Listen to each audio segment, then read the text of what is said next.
Are we live, Linda? Okay, well, let's get started. Good evening, everyone. My name is Mark Broman. I'm the Executive Director of Wachiska Audubon. And I want to welcome everyone here tonight and online. And I understand we've got some Lauren Isley fans online tonight, so shout out to those folks, including someone from all the way out in Scotts Bluff tonight. Wachiska is an independent chapter of the National Audubon with a geographical area covering 17 counties in southeast Nebraska, and you can follow us on our website and on Facebook. And I want to start out with some announcements tonight. The spring bird seed pickup, so if you ordered bird seed, the pickup starts tomorrow at 3 and runs till 6, and then on Saturday from 9 until 11. And the pickup's going to be at the Wachiska office at the garage right behind the office, so it's no longer at the place it's been the last couple years. So remember, if you're picking up seed tomorrow, and also if you didn't order seed but want to get some seed, we've got extra bags, and we've got a sheet out at the front desk that shows which kind of seed we have, and we did bring some suet tonight. So we have two kinds, both the high energy and the berry suet, and they're available for $2 each. So if you want to buy some suet tonight, we've got those. Or if you're interested in the other bird seed, pick up one of the forms out there and then let Arliss or I know, and we'll get you set up. You can stop by. But again, tomorrow the pickup's 3 to 6, and then on Saturday 9 to 11 at the Wachiska office at 46th and Calvert, right there in the garage right behind along the alley. Wachiska is also going to have a booth at the Return of the Thunderbirds, which is from 10 to 3 at the Indian Center, and that's just west of the Bob Devaney Center, and that's on Saturday, April 13th. There'll be all kinds of activities, some dances, kids' activities, a lot of indigenous peoples. This is their celebration of spring and the migration and the thunderstorms and those types of things, so there'll be a lot of opportunities for learning and different booths, so it'll be kind of a conservation and indigenous peoples day out there. We're also going to have a booth at the Lincoln Earth Day, which is April 20th at the Innovation Campus. That's the old fairgrounds where it's been the last couple years, and that is from 10 until 2. If you're interested in volunteering for any of these activities to help us with a booth or something, let me know, or Tim Knott. We'll also be hosting booths at the Lower Platte South NRD Nature Nights. Those are at some of the elementary schools around Lincoln and a couple of surrounding towns. And I'll give you the dates just so that you know when they are. In April, they are the 4th, 11th, 16th, 18th, and 30th. But get a hold of me at the office if you want to check in on any of those. But if you're interested in volunteering for any of those are typically just an hour long. So if you want a short duration, feel free to sign up for that. Or Earth Day, you can sign up for an hour or two, or to come out to the Indian Center for the Thunderbird celebration. So just let me know. We've got a couple field trip opportunities. Tim Houghton is planning tomorrow morning. If you're an early riser, tomorrow morning at 7:15, he's going to meet people at the Visitor Center parking lot out at Pioneer Park at 7:15 to go look for woodcock. Supposedly there's been a woodcock displaying out there, and so he's hoping to get lucky. So tomorrow morning at 7:15 if you're interested. And then he's also going to return back to that same spot at 5 p.m. in the afternoon and go on just a regular birding walk, probably an hour or so. So that would be later tomorrow afternoon at 5. So either 7 a.m. or 5. And then on April 27th, he's going to go back out again at 8 a.m. to Pioneers Park, meeting at that same location, and do another 2-hour birding trip. So if you're interested in some birding at Pioneer Park, we got a couple opportunities for you.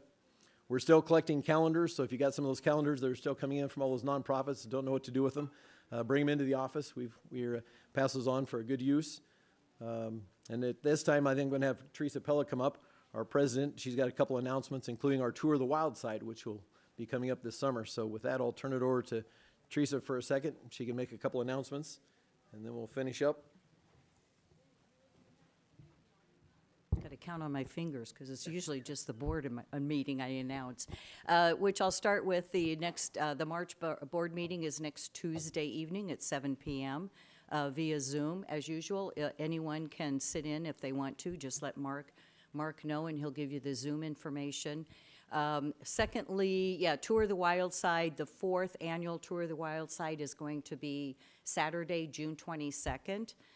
We already have a couple of sites confirmed and about 3 or 4 possibilities, but we could use a few more. If you know of anyone who has landscaping that they're transitioning plants, putting more native plants in to attract insects and birds, talk to either Mark or I. So that's Saturday, June 22nd. As you could tell from Mark's talking about all the Education Outreach Committee things that are coming up, April is a super, super busy month for that committee. But I'd like to express thanks and gratitude for the committee for sponsoring and holding Bird Encounter on February 17th at Gear Library. It was 450 people. in about 2.5 hours, walked through that door to join and participate in activities like trying to be a bird and pick up food with tweezers, or learning how to band a bird. But 450 people. I mean, that's more than we had at the 50th anniversary. So that's just fantastic, and it couldn't have happened without all the volunteers that were there. So those of you who did participate, thank you. Thank you very much. That's number 3. Number 4, the board has homework for all of you to do. Later this year, we're going to be updating our 5-year strategic plan. We've been working we're in the 5th year of the last one, so it's time to update it. And like we did the first one, we're going to be seeking input from you all, questions, asking you, what's your vision for Wachiska? Where do you think we need to be 5 years from now, 10 years from now, and what is it going to take to get us there? So just put your thinking caps on and start your homework. Thank you, Teresa. Mark, can Yes. I make a follow-up? Yes. Talking about the strategic plan, one of our things that we wanted to do was buy an online database for Wachiska Audubon. Some of you have had questions about the Friends opportunities that I have sent to you. We have the ability to show some of our preferences in the new database. So if the most interested person in your household really wants to get those emails, then make that person number 1, the primary. And I'm trying to keep fashioning the queries so that you'll understand me better in what I'm asking. But let's just work with it. We've got a dynamite system. Thank you, Linda.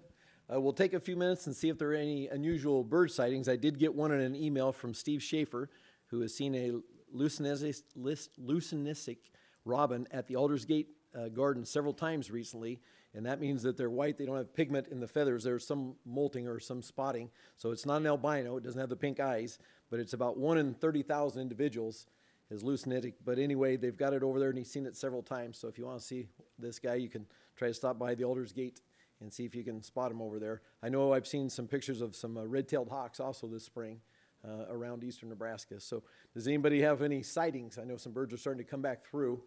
Anything special out there?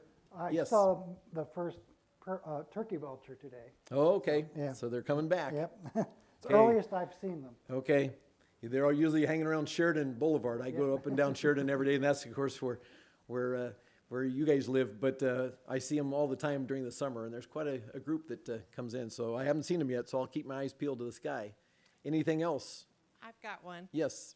When you're coming down the dam on Normal Boulevard from Holmes Lake, look up at the light post, because almost always there's at least one red tail up there. Sometimes there are 2.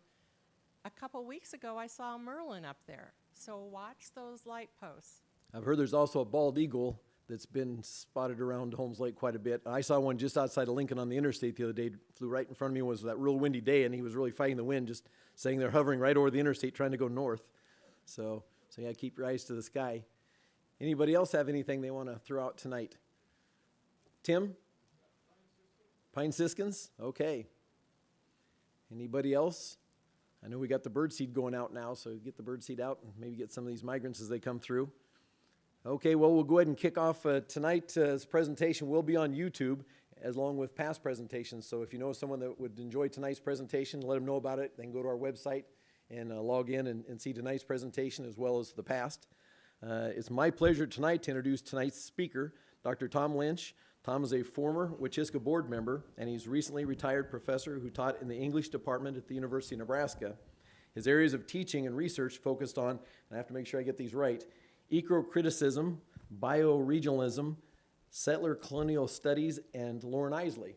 So, of course, that's what we'll be talking about tonight is Lauren. He currently serves as the vice president of the Lauren Isley Society. And Tom has some projects at Wilderness Park, including a beaver survey with trail cams. And he has some really good videos of the wildlife out there on YouTube. So if you go and look, he's got deer, fox, coyotes, bobcats, and beaver. So I viewed those the other day, so it's kind of fun to see those. But maybe Tom, if he has time tonight, he'll tell us a little bit about that project he's got going. And Lauren Isley spent some time out at the park, along with also in the the Irvingdale neighborhood. He spent some time along that drainage growing up. Tonight, Tom is going to introduce us to Isley and discuss the importance of birds in some of his essays and poems. And he'll take questions after the presentation, and be sure and stick around afterwards for some fellowship out in the lobby. We've got some pies because today is International Pie Day. So we've got a couple pies, and we've got some cookies and some brownies and all kinds of sweets. So with that, I'm going to turn it over to Tom, and we'll take questions at the end. Thank you, Tom. All right, thanks, Mark. Sound okay? All right, okay, good. I hope everybody picked up their free copy of the Lauren Isley Reader on your way in. If not, there should be, you could grab one on your way out, and I have a couple up here as well. We over-published them.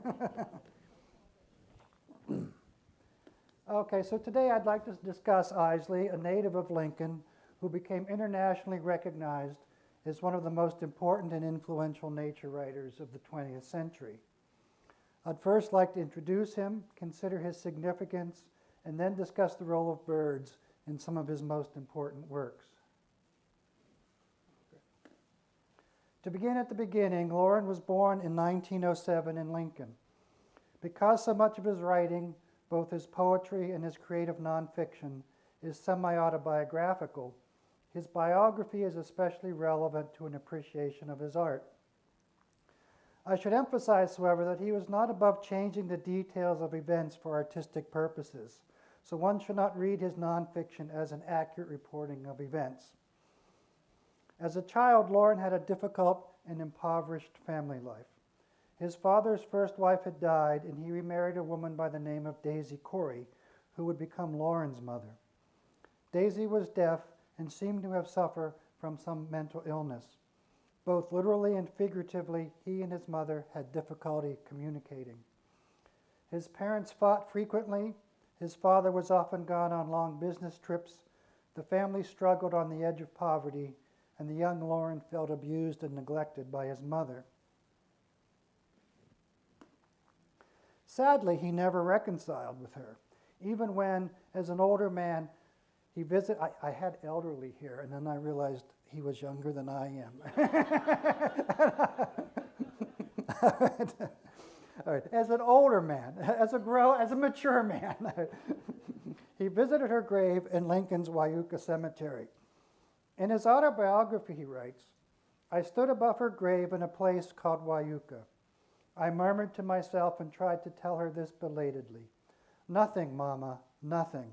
Rest. You could never rest. That was your burden. But now, sleep. Soon I will join you, although, forgive me, not here. Neither of us then would rest. Now you will understand," I said, touching the October warmth of the gravestone. Lauren's bitter childhood experiences frequently color his writings with a melancholy tint. Some people find him too melancholy. And it's easy enough to read his work psychoanalytically. Isley's first home was on South Street in Lincoln near 16th, not too far from the Walgreens there, a couple houses up, which was then near the edge of town. The family later moved to Aurora for a year, but returned to the same neighborhood in Lincoln and settled into a modest house on 22nd Street.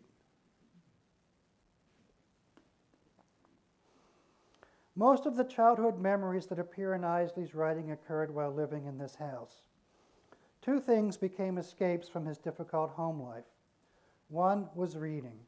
Lauren was a voracious reader, and from this house he would walk to the downtown Lincoln Public Library, schlepping his stack of books back and forth in a red wagon. The other escape was nature, and from this house in the opposite direction he could escape into the fields and woods on the edge of town.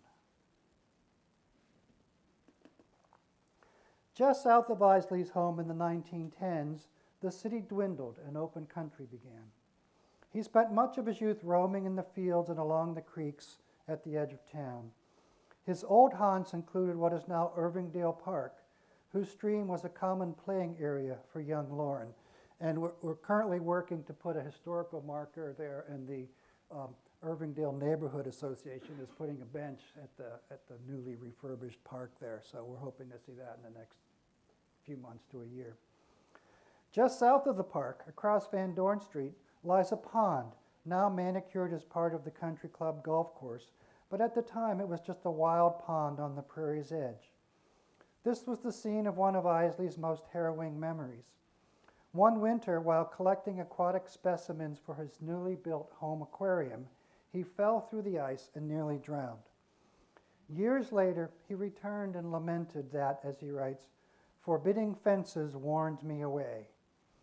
He was saddened to see the open spaces he used to play in converted to suburban tracts or off limits for all but the country club crowd. Isley was always conscious of social class issues. Though his family was poor, they lived near a much wealthier neighborhood. One of the most impressive homes in his vicinity was what he referred to in his autobiography as the Rudd Mansion. It is actually called Maple Lodge, located at 20th and Euclid Streets. This is a good example of how he changes details. Lauren remembered, I searched and searched for the Rudd Mansion. I couldn't find anything and then realized he'd given it a different name. Lauren remembers rummaging through the trash incinerator that had been located behind the mansion and finding a special play item, a discarded toy wheel from a child's train set, painted gold, which he played with and describes as something of a fetish. To me, he writes, it represented all those things, perhaps in a dim way, life itself, that are denied by poverty. Because his home life was difficult, Lauren needed a place to escape to. Fortunately, his mother's sister, Aunt Grace, and her husband, Uncle Buck, lived a few blocks away and welcomed him into their home. Uncle Buck was a well-established attorney and had connections with important people throughout the city. He was the state auditor for a while as well. Understanding the young Lauren's difficult circumstances, his aunt and uncle helped him when they could, sometimes letting him sleep on their back porch when he was a teenager, trying to steer him on the right course, and eventually even paying his way through college. Uncle Buck and Aunt Grace also introduced him to the Natural History Museum on the university campus. Here he discovered natural history and anthropology, the subjects that were to become his life's work. As the old museum, the new one was built in his teenage years, I think it was. So he first went to the old one there. Years later, artifacts he himself collected would be displayed in the museum, including these mastodon bones he and Bert Schultz uncovered near Milford. I haven't been there since the remodel. I hope those are still there. I don't know.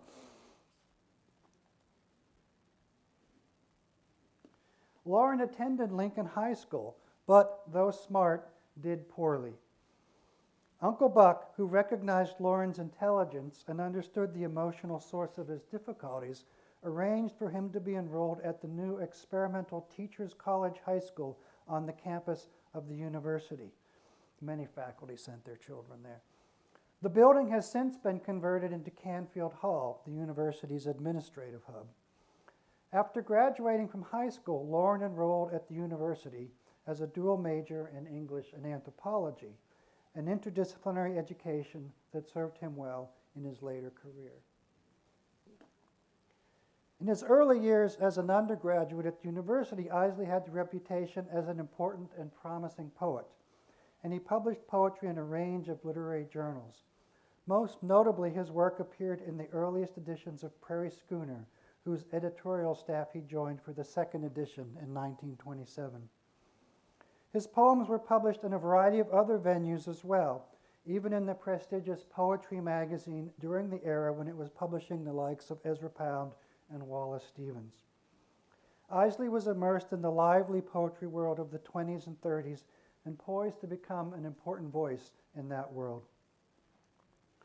Forever restless and unsettled, however, Lauren would frequently miss classes or drop out of school for a semester. It took him 8 years to graduate. I know at the university now we're getting a lot of pressure to get students through in 4 years, and I understand the financial reason for that, but I always think of Lauren kind of in and out. And doesn't certain, maybe all students don't need 4 years, they need 8. Sometimes mid-semester, he hopped freight trains heading west for adventures. hanging out with the hobos and tramps who were so common on the trains then. He published 2 short essays on his hobo adventures in Prairie Schooner, riding the peddlers in the mop to KC. That's Kansas City. I stole an overcoat and caught the KC drag at the cross. I like how he uses lingo, too. He's trying to establish his authenticity. I stole an overcoat and caught the KC drag at the crossing. I had 1,000 miles to go, and there was already frost in the fields. I thought I'd be the last beau left in the country. Worse yet, there wasn't an empty in sight, but a gondola came by with a couple of heads watching me. I'd have company anyhow, so I climbed in. In his autobiography, he describes one day he spent lounging at an empty train station with 4 hobos drinking grape soda pop as the most perfect day in the world. Throughout his writings, marginalized characters, homeless men, lowlifes, misfits, fugitives, are prominent figures and sympathetically portrayed. He identified with them. Theirs was a life he himself had barely escaped. But even as a successful academic and writer in his later years, he felt like a misfit, a fugitive. He likely suffered from what we might today call imposter syndrome, as do many academics from the lower social classes. A fraud, surely to be found out and expelled, set to wander again with the hobos. During his summers as a student, Isley was recruited by his friend Bert Schultz to participate in several summer-long paleontological expeditions to western Nebraska. These expeditions, known as the South Party and sponsored by the Morrill Hall Natural History Museum, unearthed a wide variety of fossil remains, including oreodonts, mastodons, rhinos, camels, saber-toothed cats, extinct bison species, and the tools and weapons of early humans. At the time these expeditions were conducted, the scientific consensus was that humans had inhabited North America for around 2,000 years. The evidence collected on these expeditions, including fulsome points found in association with an extinct species of bison, helped to push the timeline back to about 10,000 years. Isley was deeply moved by his experiences searching for and digging up fossil remains in the rugged reaches of the shortgrass prairie and the spectacular badlands of western Nebraska. And as we will see, his time on these expeditions served as inspiration and material for much of the writing he was later to do. Many of these expeditions were in and around the Wildcat Hills south of Scottsbluff. This landscape, and extending north into South Dakota, is full of eroded canyons and ravines and is, as Isley explained, one of the great fossil beds of the North American age of mammals. The Wildcat Hills Nature Center has a display on Isley. Undoubtedly, Isley's most famous paleontological find was the skull of Nimravus brachiops, commonly, though erroneously, called a saber-toothed tiger, even by him, with its tooth embedded into the bone of another of its kind. This is on display, or has been on display at Morrill Hall. Clearly, the two had fought, one piercing the bone of the other with its long tooth, and unable to remove it, the two had perished together.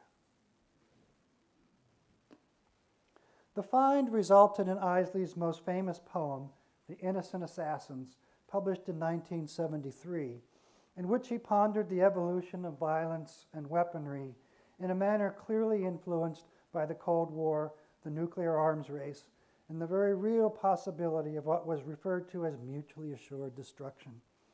What better tableau of such mutually assured destruction might one find than a saber-toothed cat killed by the perfection of its own lethal weaponry?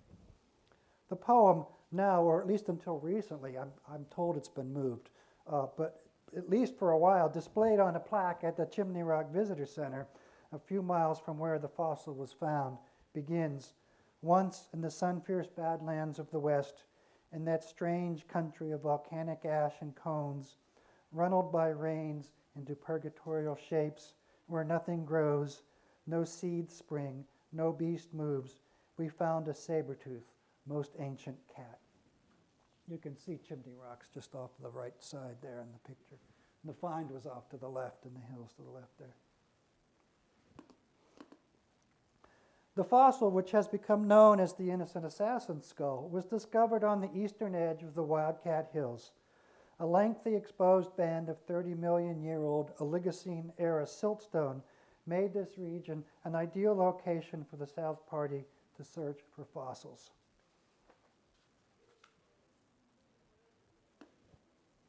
These 3 summers of paleontological digging were probably among the most important period in Isley's development as a writer. Among the many things Isley learned on these expeditions was that evolution was not just something to read about in books, but something that could be literally unearthed and touched, not just a matter of intellectual imagining, but of tactile sensation. Much of his writing tries to convey this reality. In spite of his reputation as a promising young writer, Isley decided to pursue anthropology as a career. I'm told he was hired by some of the faculty to grade freshman compositions, and he decided he didn't want to spend his life doing that, so he switched to anthropology.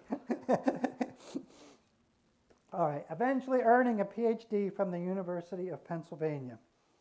After academic jobs at Kansas and Oberlin, he returned to Penn, where he remained as a professor and administrator until his death in 1977.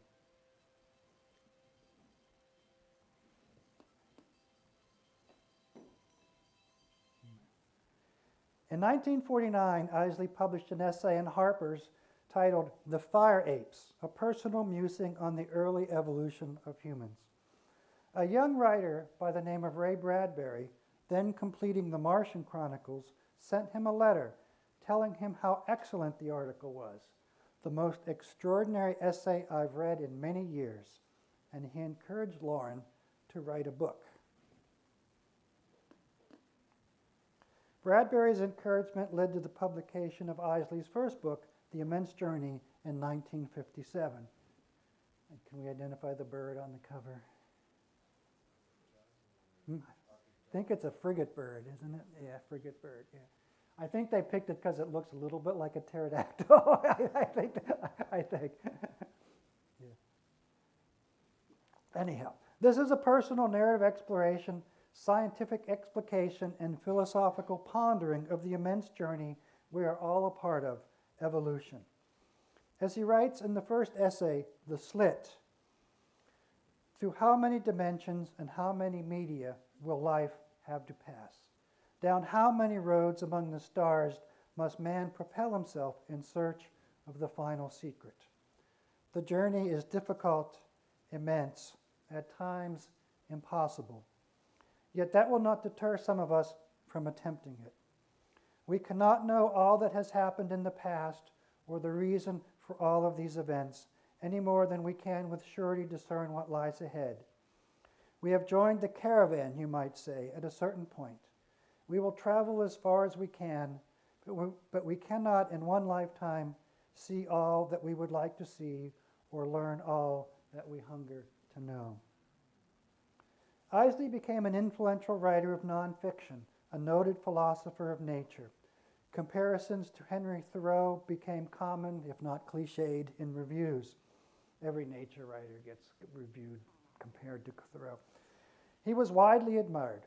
I first read The Immense Journey in my freshman composition class. Many of the big issues of the mid-20th century, the Cold War, the space race, and the threat of nuclear annihilation, recur regularly in these writings, sometimes overtly, but often as a pervading mood of mixed hope and dread. Feels a little familiar now, a mixture of hope and dread. Through the 60s and 70s, Isley published a number of other books, some histories of science, some personal narratives, some poetry, and his memoir, All the Strange Hours. So what about birds, you might be wondering? I can't say that Isley was ever a serious birder. I don't think he ever ventured out with binoculars in hand to identify birds. and I doubt he kept a life list. But he was a keen observer of all aspects of nature he encountered on his archaeological excursions, as well as around his home and on his daily rounds in Philadelphia. Birds appear throughout his poetry. The mockingbird in the poets, the killdeer of prairie spring, the owls of winter visitant and an owl's day, the sandhill cranes of the songs are for weeping, the unidentified dead bird in the backyard in From Us Without Singing, the eponymous birds of the condor and the buzzards, and the slate blue sparrowhawk resting on a New York balcony of Sparrowhawk Resting. In poems such as Fly Falcon and A Hider's World about a bittern, he identifies himself closely with these birds. He admired them for what they were, but they also emblematized aspects of his personality.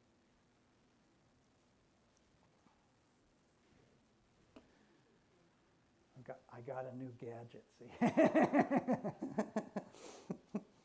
But when I think of the birds in Isley's poetry, I especially think of cardinals, which always reminded him of his youth in Nebraska.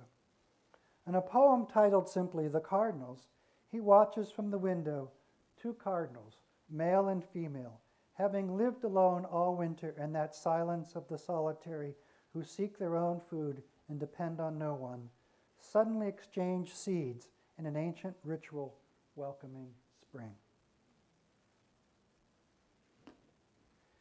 In the Sunflower Song, he feeds sunflower seeds to a cardinal at his window. These seeds remind him of his youth in Nebraska, the waste fields far west. In fact, that sunflower it was growing in his childhood home's yard. So, Isley would often recall playing in what he called the Sunflower Forest along the banks of Salt Creek in the South Bottoms neighborhood. For Isley, these sunflower forests became the epitome of healthy, exuberant nature. When the red cardinal comes to the window ledge, I feed him sunflower seed that's brought from places that I know and he will never see. Waste fields far west.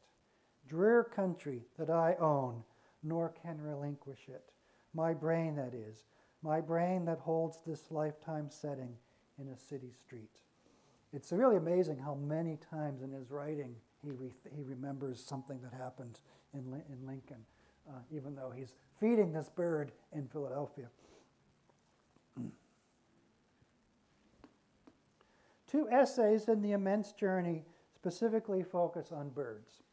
One of them, The Bird and the Machine, though written in the 1950s, feels eerily relevant. The essay opens with Isley reading a story in the morning newspaper about how robots are becoming smarter and smarter. Remember robots? Robots are becoming smarter and smarter, and how they will soon be able to reproduce themselves. I don't deny it, he writes, but I'll stick with the birds.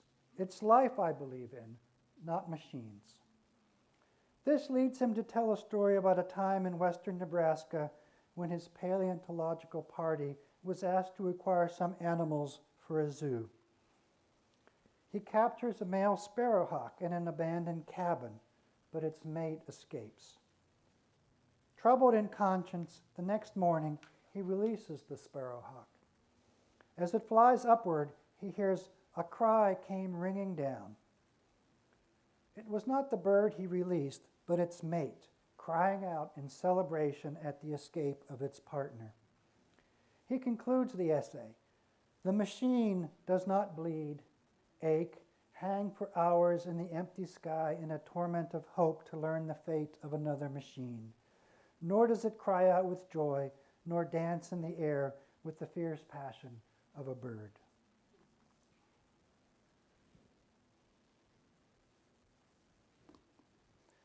Isley was well ahead of his time with his interest in urban nature. It's now a big field of study.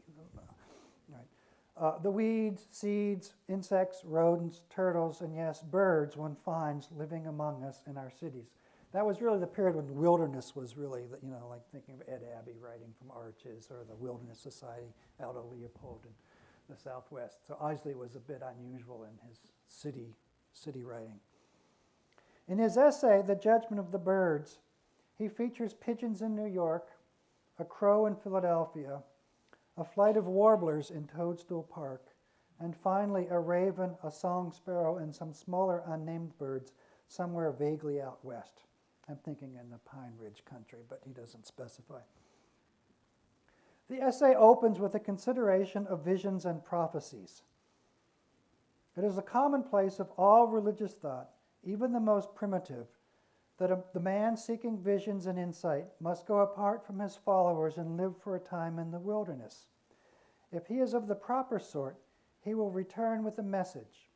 Let it be understood, he continues, that I am not the sort of man to whom is entrusted direct knowledge of great events or prophecies. A naturalist, however, spends much of his life alone, and my life is no exception. Even in New York City, there are patches of wilderness, and a man by himself is bound to undergo certain experiences falling into the class of which I speak. I set mine down, therefore, a matter of pigeons, a flight of chemicals, and a judgment of birds, in the hope that they will come to the eye of those who have retained a true taste for the marvelous and who are capable of discerning in the flow of ordinary events the point at which the mundane world gives way to quite another dimension.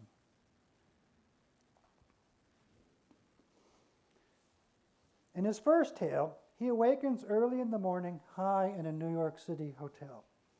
He opens the window, and this is one of those windows that, like, you open it and, you know, they weren't safety windows. He opens the window and peers out, where he sees a host of pigeons circling and rising. It was the hour just before dawn. The light was being reflected from the wings of pigeons who, in utter silence, were beginning to float upward upon the city. At this hour, the city was theirs. Disoriented, Isley wonders if perhaps he should leap from the window and join them. Around and around went the wings. It needed only a little courage, only a little shove from the window ledge to enter the city of light. The muscles of my hands were already making little premonitory lunges. I wanted to enter that city and go away over the roofs in the first dawn. I wanted to enter it so badly that I drew back carefully into the room and opened the hall door.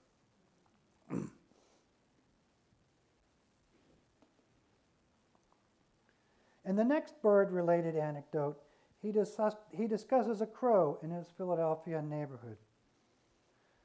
One foggy morning, Isley has what he calls a startling encounter. The whole countryside was buried in one of the thickest fogs in years. I was groping across a field in the general direction of the railroad station, following a dimly outlined path. Suddenly, out of the fog at about the level of my eyes, and so closely that I flinched, there flashed a pair of immense wings and a huge beak.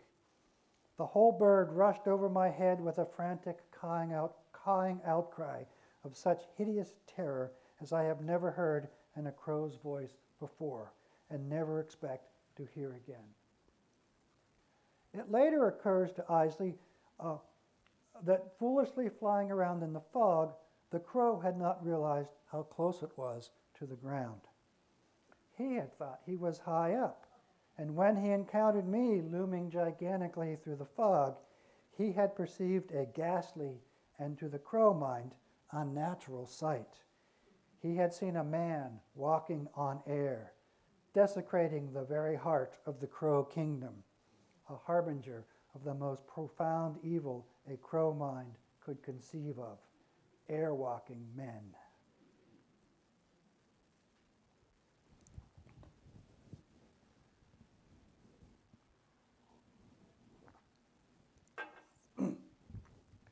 Isley then moves from the urbanscapes of New York and Philadelphia to a place as unlike them as possible, Toadstool Park.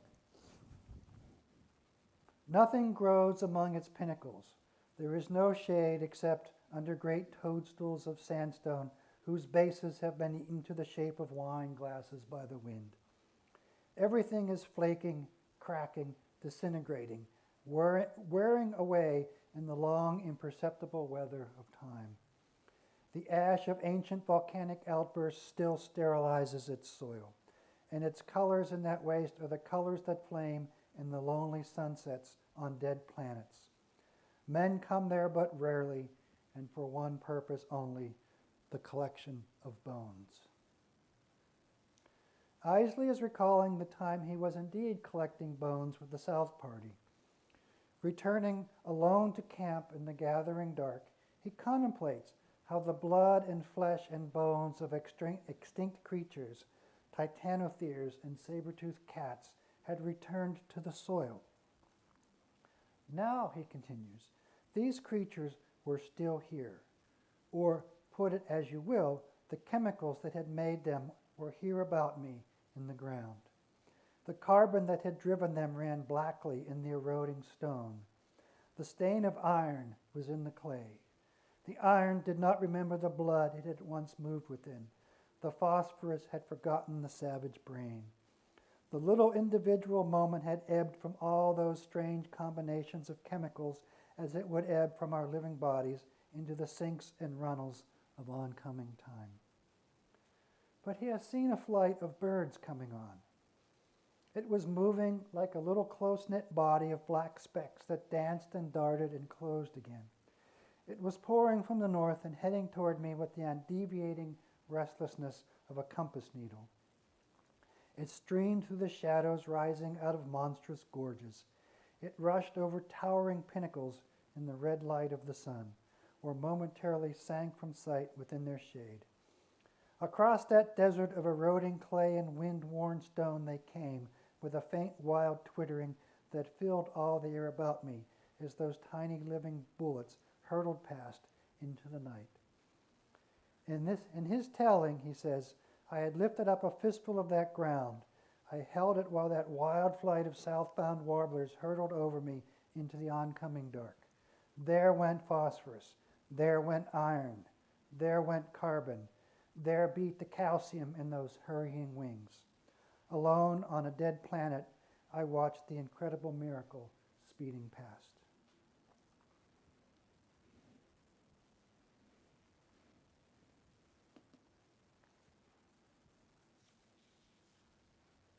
In the final bird-related anecdote in the essay, Isley is in a vaguely undefined location in the West. Like I said, I'm thinking Pine Ridge country there. He says, you may put it that I had come over a mountain, that I had slogged through fern and pine needles for half a long day, that on the edge of a little glade with one long crooked branch extending across it, I had sat down to rest with my back against a stump. Through accident, I was concealed from the glade, although I could see into it perfectly. And what does he see after? And he takes a little nap and then he wakes up. He sees a raven sitting upon the extended branch with a red and squirming nestling in its beak. The outraged cries of the nestling parents had no effect upon the indifferent raven. As he tells the tale, all of the other birds around the glade joined in voicing their outrage, combining their voices with the anguished outcries of the tiny parents. All to no avail, of course. The murderer, the black bird at the heart of life, sat on there, glistening in the common light, formidable, unmoving, unperturbed, untouchable. Eventually, the complaining birds quieted. Time passed. And then it was, Isley says, I saw the judgment. It was the judgment of life against death. There in that clearing, the crystal note of a song sparrow lifted hesitantly in the hush. And finally, after painful fluttering, another took the song, and then another, the song passing from one bird to another, doubtfully at first, as though some evil thing were being slowly forgotten. Till suddenly they took heart and sang from many throats because life is sweet and sunlight beautiful. They sang under the brooding shadow of the raven.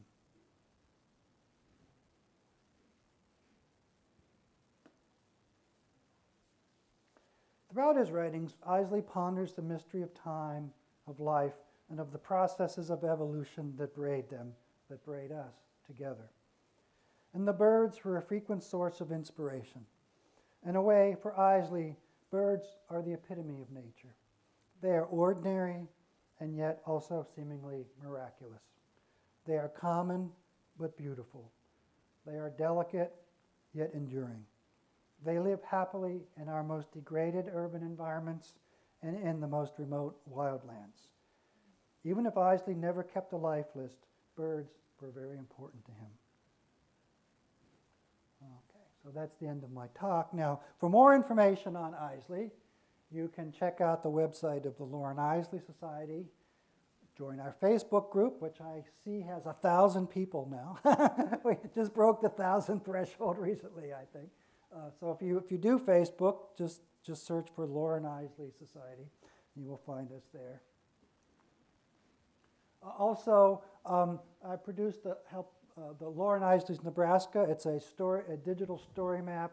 It's a map of the state with important places. You click on an icon and a video is, you can watch a video set in that location. And I also have on my website resources on Lauren Isley, where I've tried to find all the poems of his that are on the internet and link to them, and all his articles that are available, all of his professional articles, right? Because in addition to what he was writing as a creative writer, he had to crank out, his work, right, as well. So a lot of those there, which is kind of interesting. I don't know that anybody's done this, to pair them up with what he's also writing about. You can definitely see that he's doing a research on something, and that thing appears in his nature writing as well there.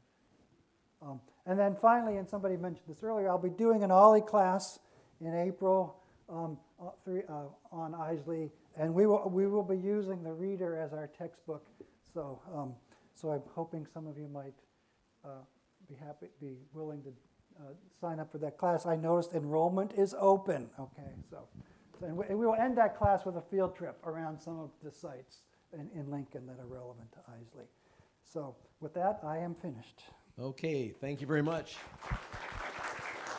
We'll do questions. We'll use the microphone so people at home can get the questions. So if you've got a question, raise your hand and we'll bring around a microphone. We got two of them. Lana's got one. I've got one.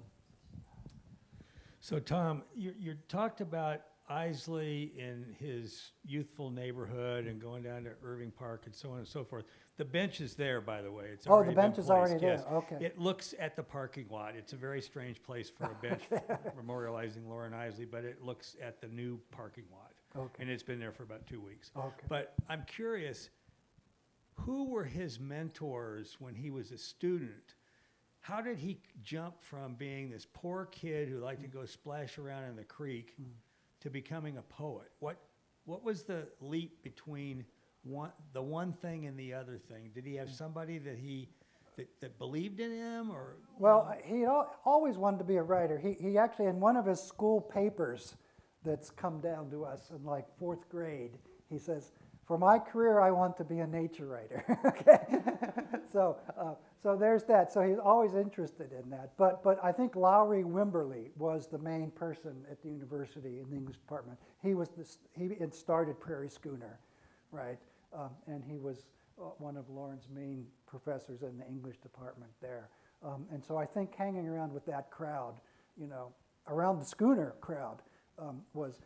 It's funny because in the early, we now think of Prairie Schooner as one of the world's most important little magazines, right?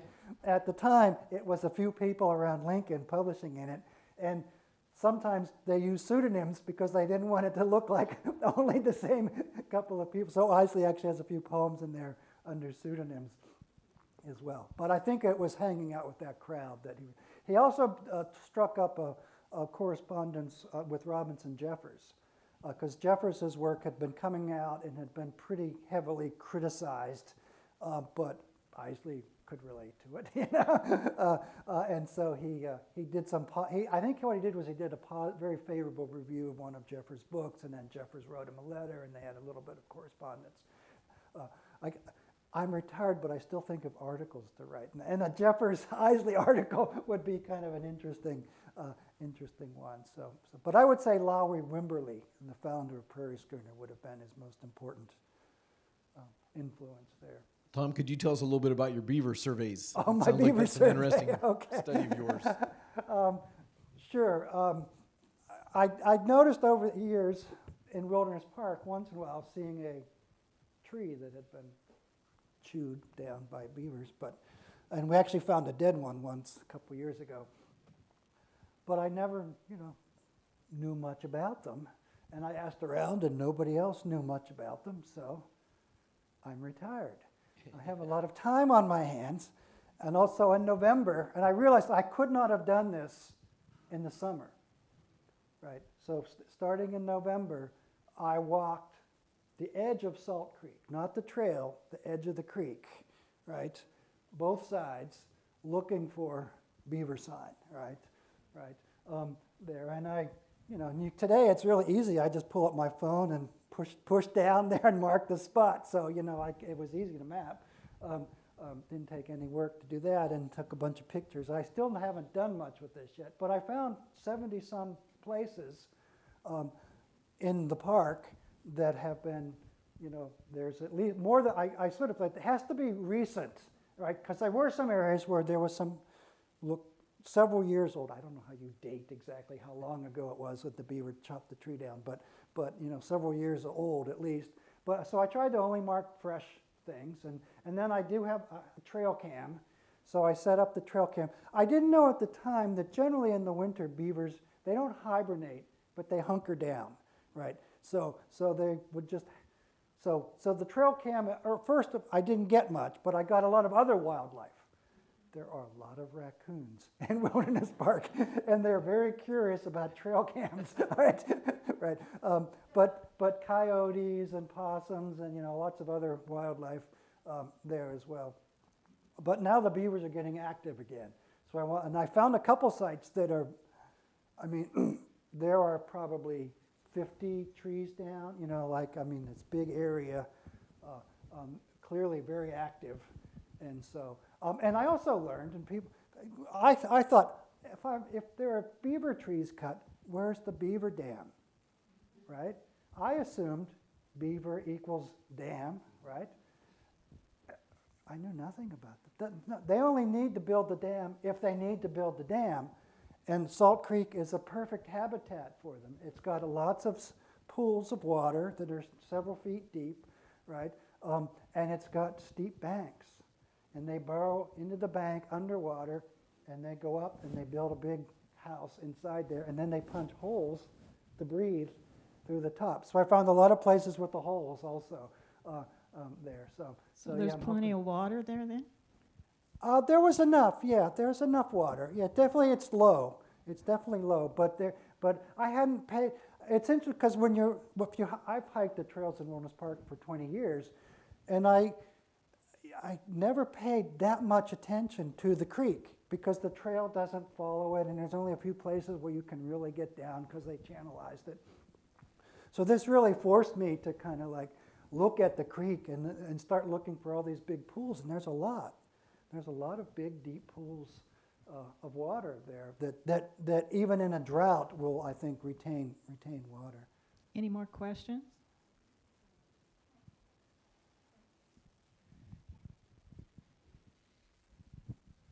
Tom, I don't remember if somebody told me this or if I read it, but they said your word melancholy really described Isley.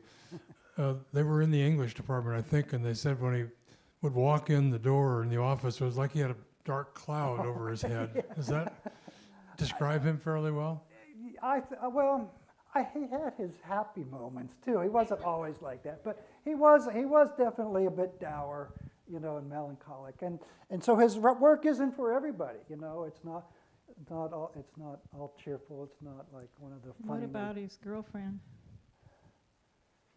What about his girlfriend? His girlfriend at the university. He had several girlfriends at the university. Well, one was a teacher, wasn't she? No, he married Mabel yeah. Langdon, who was several years older, like 7 years old, I mean, quite a few years older than him, which was very unusual at the time. Apparently, they were very self-conscious about it. But she had been a teacher at the Teachers College High School. They didn't get together at the time, and they got together Well, afterwards. I thought they met away sometimes. Didn't they write poetry for each I other? think that might be the case, I that think they met where they people wouldn't see had 'em. known each other, obviously seen each other there, but then later there were lots of little poetry soirees that were happening, right? And John Nyhart came down sometime, there. And I think at one of those they met. Yeah, and they exchanged poems. They went courting in Wilderness Park. He writes a little bit about going. Is his boyhood home still available? Is that the picture you had of that home? It's still there, sure. Have you ever thought of making it We have. a quiet? There's well, different It's rented. Yeah. It's a rental home Yeah, there. The uncle's home is still there too. I Yeah, the think. uncle's home is still there too. That yeah. might be a great piece of Yeah, history also. the Isley Society has thought about that. Unlike the Cather Society, we don't have quite the money that the Isley for that. And last comment, you never retire, you repurpose. Yeah, yeah. But also I should say, earlier board members thought that he was so miserable there that they didn't want to commemorate him at that location. And I'm not sure I feel that way. And if somebody offered to buy that house for the society, I might take them up on the offer. But I can sort of see that. And it's actually, I think it was interesting that the Irvingdale neighborhood thought to put the bench in the park there. And we thought to put the plaque at the park there, not at the house. Right? Well, there's more houses. Well, yeah, I don't know if the History Nebraska would let us do it at that spot, but we could put it somewhere nearby. Yeah, that's right. Yeah, it probably could go there, but there was I don't know if you want to live in a house where there's a historical marker and people coming by, but also a little bit of feeling like the creek was more important to him than the house was. Can you tell us about the book that he found and why he was at the creeks looking around even in wintertime? Oh, he had got out of the Lincoln Public Library a book called The Home Aquarium, right? I Googled it, you can find it, it's a real book, right? I can't remember the author's name now, but so he, you had to cut glass and use some kind of adhesive to make your own aquarium. You didn't go buy one, all right? You made your own aquarium. And he made And this. where did he find the materials? His dad worked in hardware, so that might well Well, and be. they said too he liked to go to places and look through the garbage in some places he because may- he could yeah, find it may have wood, been, some wood of it and may have been recycled material. Yeah, I don't remember that part of it. But he built this aquarium, and it was winter, right? But he was so excited he wanted to go get specimens, right? So he went to that lake, that pond, right? And he punched a hole in and he collected some stuff, and then he had his ice skates and he went skating and he fell in, right? That's how he fell in. But how many of those aquariums did he have? I don't know. He built several of them. He I might think. well have. And then yeah. I think one of his grandmothers took him when he had to go to college or something. Oh, it'd be interesting to know if any of them are still around somewhere in somebody's attic. I don't know. Yeah, I forgot. I was rereading the biography that Gail Christensen did of him, and it reminded me that he had left something hidden in the attic of that house. And I keep wondering, maybe it's still up there, right? Maybe it's still hidden in the attic. Did anyone in the audience ever meet Lauren Isley? I know a friend of mine lives in Scottsbluff, and he met him in 1976 at the library out there at a book signing. Is anyone else in the audience? Did anyone else run into him? Did you, Bruce? No, but I hopped a freight once. Oh, okay. Okay, not great ones. Okay. Anyone else done that? Oh, we got a question up here. Rosemary, here you go. Is there a course that talks about Lauren Isley or, his writing and so forth? I mean, at the university. At the university, Yeah. there's not a course dedicated to him. No, he's a little bit neglected in the department, I would say. I taught him in classes. I actually did teach an honors course on Isley once. There have been a few honors courses taught on him. I wonder how much stuff is digital at the university about him. Yeah, well, well, between that and the Lincoln Public Library, which has actually a huge archive on Isley at the public library, at the Heritage Room, and they've been digitizing. When Gail Christensen did the biography, Fox at the Wood's Edge, he interviewed a whole bunch of people who knew Isley, right? At the time, this was maybe 25 years ago. And the transcript, those tapes ended up at the archive at Heritage, and they've been digitized. I think they're all digitized now. I've been meaning to go through them and do that. So there's actually quite a people who there have been dissertations done on Isley, and people have come to Lincoln to do research for that, for that project there. So, yeah. So there's I actually say that the Heritage Room has far more probably than the university has in terms And the of Ollie class we talked about. the Ollie class. You're gonna Yeah, have I'll the be Ollie. doing the Ollie class in a few weeks. Better get ready. I once read an essay where he talks about being on an archaeological dig in the Southwest in a cave, and how the archaeologists were they wanted to get to this paleo site, and they pushed aside this more recent indigenous infant burial. Yeah. Could you direct me to where I could read that again? God, or did I you- can't remember which. I think it's in the autobiography, All the Strange Hours. Okay, But that's- yeah, it was in the I don't think he says this, but I think it was in the Guadalupe Mountains at a cave in there. And he was something that's interesting about Isley is he worked before the Native Grave Repatriation Act, but he was very uncomfortable with the treatment of objects and remains. And in that one essay, he mentions they found a mummified infant buried. And it wasn't important to them. They were looking for older stuff. And Isley's very, at least in retro, I mean, he was probably, a student at the time. He probably didn't feel like he could say anything. But it clearly bothered him a lot, that.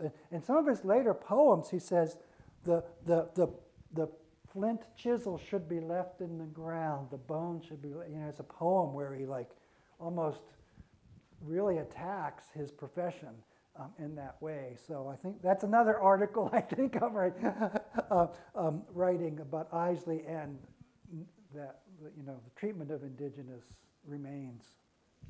What was his field in anthropology? He mainly focused on late Pleistocene humans in North America, on the transition between the end of the Pleistocene, right? The ending of the Pleistocene, the extinction of the megafauna, right? There. So, and partly that's what was available to him, as an undergrad, or, out west. And that's sort of mainly what he focused on, human evolution. And then my sense is he read a lot about, he probably taught human evolution, but his main area of research interest was late Pleistocene humans in North America. The Ice Age, late Ice Age humans, so the end of the Ice Age. There he was very interested in that period, and humans living with mammoths, mastodons, that sort of thing. So, Well, with that, Tom, I think we'll end it up. I'm sure Tom will stick around for a few questions afterwards. Thank you very much, Tom. sure. Thank you for having me. And I'll make a couple quick announcements. Remember, we are selling additional bird seed. There's applications or forms out at the front table. We're selling the suet. We do have some of that tonight.